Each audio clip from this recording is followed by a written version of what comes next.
Assalomu alaykum, hurmatli obunachilar. 20 kunlik bepul videodarslarimiz rukunidagi navbatdagi, ya'ni 8-mavzuga keldik birpasda va bugun mavzuyimiz nisbat va proporsiya.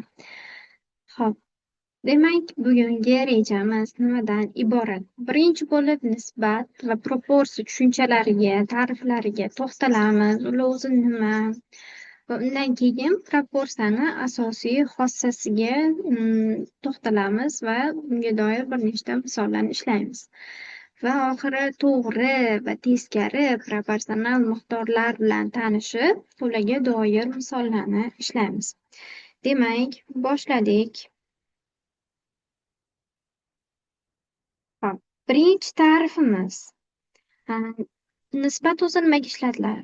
A va B sonlarining nisbati deb A sonni B songa bo'lgandagi hosil bo'lgan natijaga aytiladi. Ya'ni A va B sonlarni o'zaro solishtirganimizda necha marta katta yoki necha marta kichik ekanligini bilish uchun biz aynan nisbat tushunchasidan foydalanamiz. Masalan,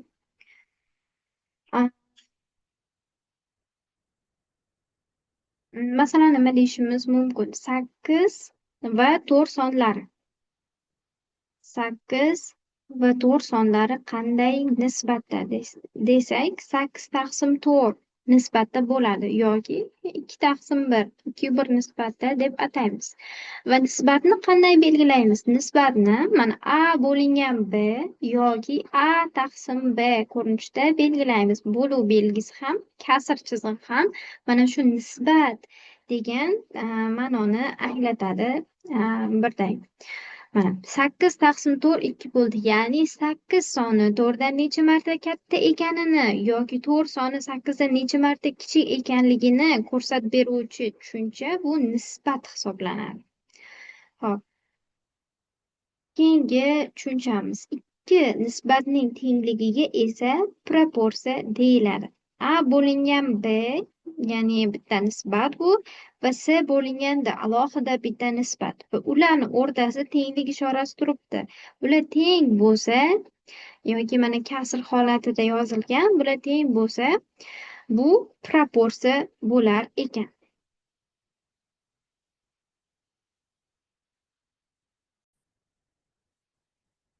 Demak, ikki nisbatning tengligi proporsiya ekanligini tushundik va bu ikkalasi bir xil ma'noni anglatadi. Nisbatni ikki xil tarzda yozilgan, bunda bo'luv belgisi foydalanilgan, bunda bo'lsa kasr chizig'idan foydalanib belgilaganmiz. Xo'p, endi bu proporsiya ekan. Uni tarkibiga e'tibor qaratamiz. Bu proporsiyani A hamda D hadlari uning chetki hadlari hisoblanadi. A va D chetki hadlari. Chetki hadlari B bilan C bo'lsa, o'z-o'zidan turibdi. Mana o'rtada turganligi uchun ular o'rta hadlari hisoblanadi. O'rta hadlar. Mana endi kasr ko'rinishida yozganimizda surat bilan mahrajdagi chetki hadlar hisoblanadi. Mana A bilan D. O'rta hadlar bo'lsa, yo'q, uzr. Mana bu A bilan D chetki hadlar, o'rta hadlar B bilan C hisoblanadi. Demak, o'rta hadlar, chetki hadlarni ko'rdik. Endi mana shunga doir bo'lgan xossa bor, proporsiyani xossasi. O'shalarni bilan tanishamiz. Demak, proporsiyaning chetki hadlari ko'paytmasi o'rta hadlari ko'paytmasiga teng. Ya'ni biz aytgan A bo'lingan B barobar C bo'lingan D va A taqsim B barobar C taqsim D edi. Xo'p, bu holatda aytdik, chetki hadlari bular, o'rta hadlari bular. Demak, ularni ko'paytirganimizda bu ko'paytmalar teng bo'lar ekan. Yoki mana kasrni mana x tarzda ko'paytirganimizda A ko'paygan D barobar B ko'paygan C ekan. Xo'p, endi bu nisbatdan, bu xossadan qachon foydalanamiz? Tenglamalarda judayam ko'p foydalanadi. Masalalar bor, matnli masalalar o'shalarda shu xossadan judayam ko'p foydalanamiz. Buni yodda saqlab qolishingiz albatta shart va zarur. Mana birinchi misolni ko'ramiz. Bu endi soddasini olganman birinchisi bo'lganligi uchun. Shu ikkita nisbat mana proporsiya ko'rinishida berdi. Mana ikkita nisbat turibdi, ularning o'rtasida tenglik belgisi turibdi. Bu proporsiya bo'la oladimi? Tekshiring deyapti. Demak, tenglikni ikkala tomonini qiymatlarini topamiz va ular tengmi yoki yo'qmi buni tekshiramiz. 1/2 bo'lingan 1/48 turibdi. A, Oddiy kasrlar bo'lish amali. Nima qilamiz? Bo'luv amali ko'paytiruvga almashadi va bo'luvchimizni surat mahraji almashadi. 1/2 demak 2 bilan 48 qisqarib ketadi. Shunda buni 24 qoladi. Demak natijamiz 24 ko'paygan 1/1 ya'ni 24 ga teng ekan. Birinchi tenglikni chap tomoni. Endi o'ng tomonini topamiz. 20 bo'lingan 5/6. 20 o'zi turadi. O'rtasidagi bo'luv amali ko'paytirishga almashadi va surat mahrajlari almashdi. 20 bilan 5 e'tibor beramiz. 5 ga qisqaradi va suratida 20 ni 5 ga bo'lganimizda 4 qoladi. Natija esa 24. Demak, bular teng o'zaro. Demak, tenglikni o'ng va chap tomonlar o'zaro teng bo'ldi va buni proporsiya ekan deb ayta olamiz bemalol. Endi aytibdi, mana shu proporsiya berilgan. Bundan foydalanib noma'lum hadni toping, ya'ni x ni toping deyapti. Bunda to'g'ridan-to'g'ri proporsiyani asosiy xossasidan foydalanamiz. Ya'ni o'rta hadlarning ko'paytmasi chetki hadlarning ko'paytmasiga teng. Ya'ni 4 ko'paygan ximiz 18 ko'paygan 12 ga teng ekan. Xo'p, x ni qanday topamiz? 18 ko'paygan 12 bo'lingan 4. 4 ga ikkala tomonni qisqartirib yuborishimiz mumkin. Aslida buni mana bunday yozishim kerak edi. 18 ko'paygan 12 ni qiymatini topib, 196 ni topib, 4 ga bo'lishim kerak edi. Lekin men 4 bilan 12 ni joyida qisqartirib yuboryapman. Shunda bu tomonda 3 qoladi. 18 ko'paygan 3 54 ekani kelib chiqadi.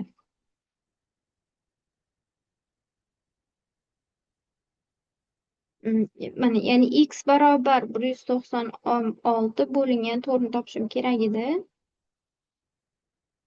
194 emas. 206 deganim. 206 bo'lingan xato topdim. 8 ko'paygan 12 ni topsak 6 9 8 1 7 276 ekan, uzr. Og'zaki ko'paytirib adashib ketman. Xullas, xuddi shunday topishimiz kerak edi. Va biz noma'lum hadni topdik. Proporsiyani asosiy xossasidan foydalanib, keyingi misolimizga o'tamiz endi. 10/4 bo'lingan 3/7 barobar x bo'lingan 5/11. Biz hozirgacha o'tib kelgan mana aralash son, o'nli kasr, oddiy kasr, ularning ustida amallar, bo'lish ko'paytirish amallariga doir bo'lgan misol ekan. Agar o'sha mavzularni o'zlashtirgan bo'lsanglar, hozirgi misolni bemalol ishlay olasizlar. Demak, x ni topishimiz kerak. Yana o'sha xossadan foydalanamiz. O'rta hadlarni chetki hadlarga ko'paytirganimizda teng bo'lishi kerak. Hop, x ko'paygan 3/7 barobar ekan 10/4 ko'paygan 5/11. Xo'p, mana bu yerda chernavik sifatida 10/4 ko'paygan 5/11 topib olamiz. Nima chiqadi?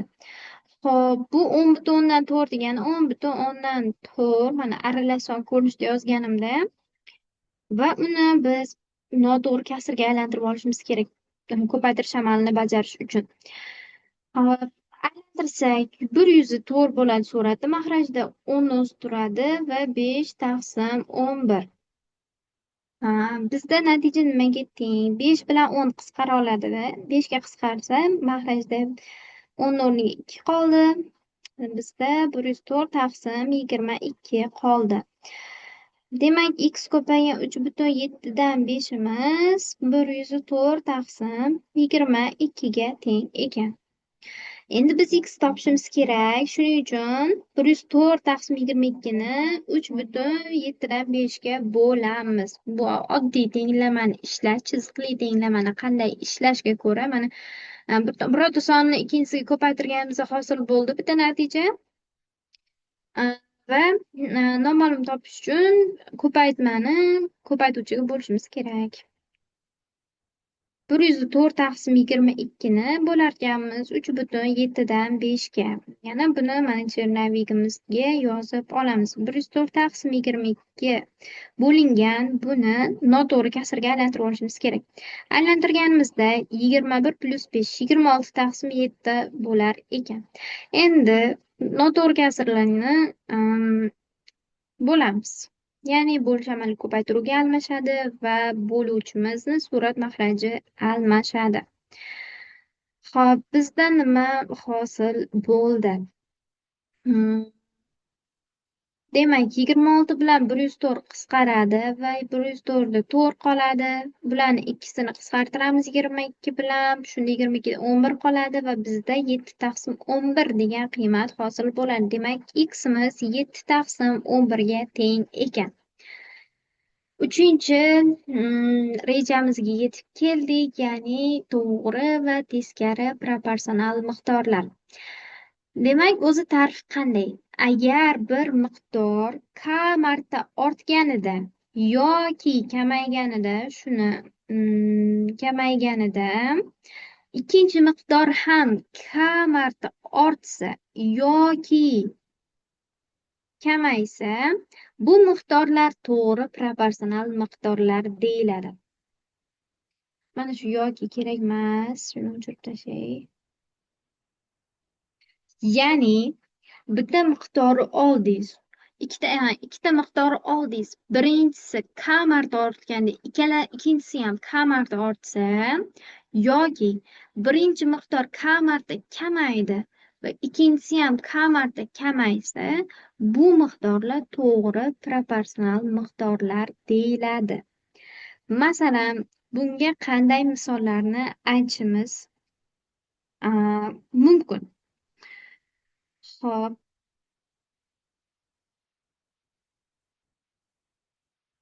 demak, oddiy hayotiy misolimiz. Avtomobil yo'lda ketyapti va u qancha ko'p vaqt yursa, yo'li shuncha ko'p bo'ladi. Ya'ni t vaqt bilan s masofamiz o'zaro proporsional bo'lar, to'g'ri proporsional miqdorlar ekan. Masalan, mana qarang, siz ko'chaga chiqdingizda yarim soat yurdingiz. Yarim soat yurganingizda taxminan 1 kilometr masofani bosib o'tdingiz. Endi siz yarim soat emas, 1 soat yuring. Mana ko'proq vaqt yurdingizda, bunda albatta 1 kilometrdan kam masofa bosib o'tmaysiz. Tezligingiz bir xil, ikkala holatda ham 2 kilometr masofani bosib o'tasiz. Ya'ni siz qancha uzoq vaqt yurganingiz sari bosib o'tgan masofangiz ham ortib boradi. Aynan mana shu to'g'ri proporsional miqdorga misol bo'la oladi, hayotiy misol. Endi teskari proporsional miqdor qanday bo'ladi desa, agar bir miqdor k marta ortganda, ikkinchi miqdor ham emas, mana shu yerda ikkinchi miqdor k marta kamaysa, bu miqdor teskari proporsional miqdor deyiladi. Ya'ni teskari deganimizda bittasi ortganida ikkinchisi kamayishi kerak yoki mana birinchisi kamaydi, ikkinchisi ortishi kerak. Aynan shu miqdorlar teskari proporsional miqdorlar deyilar ekan. Bunga misol, mana oddiy mana bosib o'tilgan yo'l va tezlik vaqtga bog'laydigan bo'lsa, qancha mana s masofaga borishim kerak, ya'ni maktabdan uyga kelishim kerak. Tezligim qancha baland bo'lsa, uyga shunchalik tez kelaman. Ya'ni men sarflaydigan vaqt shuncha kam bo'ladi. qanchalik sekin yurganim sari, ya'ni tezligim kichik bo'lgani sari men yuradigan vaqt, ya'ni uyga yetib borishimga ketadigan vaqt shuncha ko'p bo'ladi. Mana shulayam o'zi hayotimizdagi yaqqol teskari proporsional miqdorga misol bo'la oladi. Xo'p, endi bunga misollarni ko'raylik. Misol ko'radigan bo'lsak. Xo'p,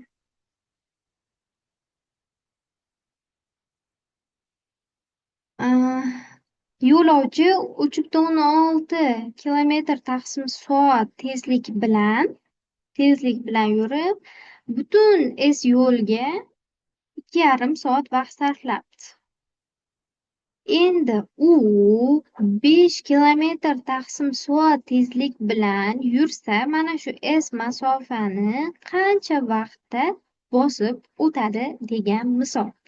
Buni aniqlaymiz. Birinchi, teskari proporsional miqdormi yoki to'g'ri proporsional miqdormi? Va biz proporsiyalarni quyidagi holatda yechamiz. Matnli masalalarni tuzib olganimizda. Mana 3,6 km/soat turibdi va 2,5 soatda bosib o'tar ekan. Va proporsiyada mana bunday qilganimizda, ya'ni proporsiyani tuzib olganimizda birlikni ostiga o'zini birligi tushishi kerak.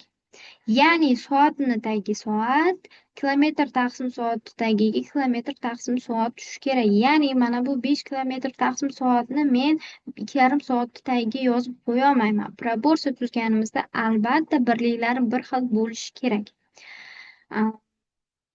5 km/soat 3,6 tagiga tushadi va bizdan so'ralayotgan t noma'lum 2,5 soat tagiga tushadi.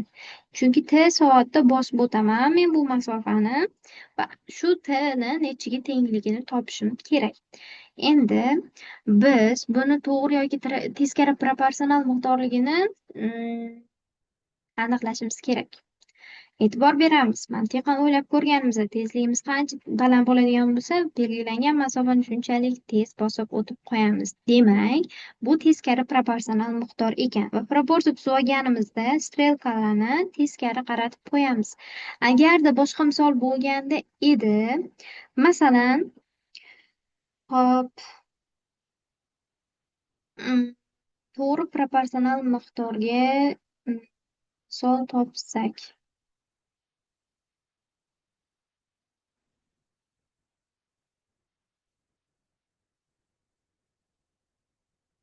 Masalan, avtomobilni parkovkaga qo'yishingiz kerak. Mana bu yerga yozaylik, bo'sh joy bor. Avtomobilni parkovkaga qo'yishingiz kerak.